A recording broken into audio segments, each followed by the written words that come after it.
It was a fight that took a deadly turn. A former Camden student learned the hard way that freedom of speech has its limits. Now I have updated information on that breaking story we told you about at 10 o'clock. We're also following a developing story out west, a wildfire there burning in Oregon. Crews are cleaning up an old industrial site in New Hartford. Hundreds of butterflies take to the skies tonight as a way to honor and remember lost loved ones.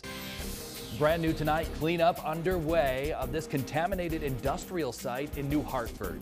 Also tonight, mandatory evacuations. A massive wildfire in Oregon, consuming 36,000 acres. And we now know when this man will appear in court again after being charged with murder. Good evening at 11 o'clock. I'm Don Shipman. It was a fight that took a deadly turn. This case against a Yorkville man accused of stabbing his brother to death is moving forward in Oneida County Court. His felony hearing is now scheduled. Authorities say that an autopsy was performed today on murder victim Daryl Ferguson, and now they're just waiting on the results. State police say that his brother, John Ferguson, stabbed his brother to death at this home in Yorkville.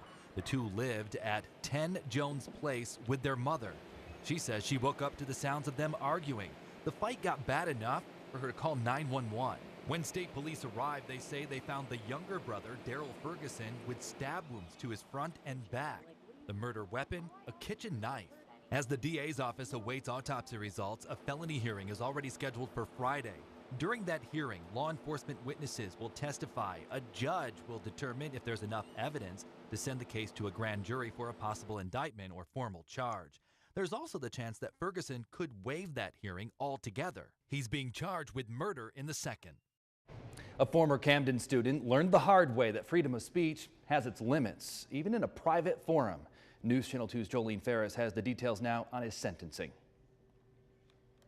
Jolene Ferris reporting right there. Now I have updated information on that breaking story we told you about at 10 o'clock. Police in Philadelphia were searching for two children who were inside an SUV when it was carjacked. They're now saying they've been found and found safe. So take a look at the scene right here. This is the SUV in question. Police say that an SUV was stolen by two armed men.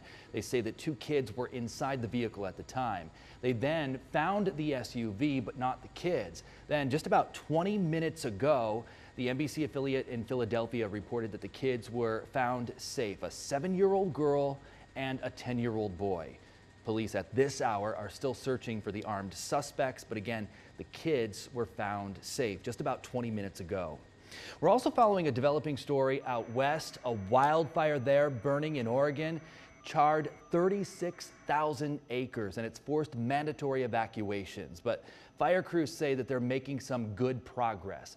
Portland Fire and rescue officials are saying that the substation fire moved 18 miles in 8 hours. But they say that that movement has slowed today. No injuries, no information on what caused the fire. Let's get a first check of the forecast here at home, and Chief Meteorologist Bill Cardis is live in the Weather Center with a look at what we can expect as we go throughout the overnight. It's going to cool off pretty quickly now. Now back to you. Okay, WKTV.com for weather anytime. Go to the weather section. You can find the hourly forecast there, the weather blog, closings and cancellations, any alert that we have, we post it on the webpage. We also post it to the News Channel 2 weather app. You can download that right in the Apple App Store or at Google Play. It's free, real simple to do. Just search WKTV weather.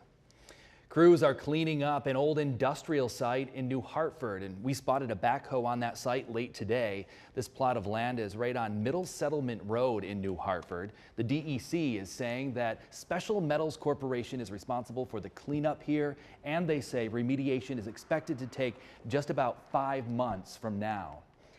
Happening tomorrow in the Utica City School District, you can learn more about their capital improvement project. It's a $15 million project that would be used to renovate and upgrade the district's outdoor athletic facilities.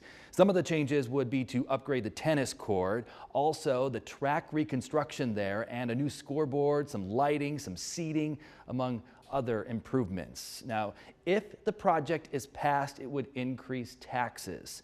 You can learn more about this tomorrow night at Proctor High School. That meeting gets underway at 6 o'clock in the evening, and there are more meetings planned. You can see them on your screen. The public will vote on this on August 14th. We have all this information posted at our website at WKTV.com. Hundreds of butterflies take to the skies tonight as a way to honor and remember lost loved ones. News Channel 2's Rachel Murphy tonight on how this event supports hospice and heals families. Back here tonight, in the country's first blind hockey team is here in the Mohawk Valley. USA Blind Hockey and the Central Association for the Blind and Visually Impaired have come together for a training camp. And News Channel 2's Alicia Daddario joining us now live. And Alicia, the team just flew in today. Yeah, that's right. Alicia Daddario live for us tonight. The Boilermaker Garden played host to a small reception this evening. Runners who participated in the charity BIP program were being honored. 73 participants ran on behalf of 10 different nonprofits. Each runner had to raise a minimum of $500. Line in their application. Some of the runners raised more than $500, one being Father Joe Salerno, raising more than $2,000 for his charity. Another runner raised more than $1,700. Over the past 6 years, they've raised more than $500,000. We have a live look at the radar, and we're going to take a look at your forecast once we return with Chief Meteorologist Bill Cardis. You're watching News Channel 2 at 11 on the local news station, WKTV NBC and CBS